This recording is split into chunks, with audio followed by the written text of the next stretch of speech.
Today we are using a FastEDR unit to remove a carbide drill or a carbide tap from the part without damaging the part itself. So here you can see the drill before and the drill that's after from breaking with inside the part.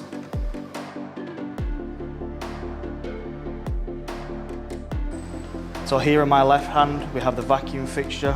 Place the vacuum fixture onto your part. You take your eyeglass, place your eyeglass within the fixture, and then use the eyeglass to locate on your carbide drill.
What are you holding there, James? I'm holding the broken bit of carbide that was stuck in the part.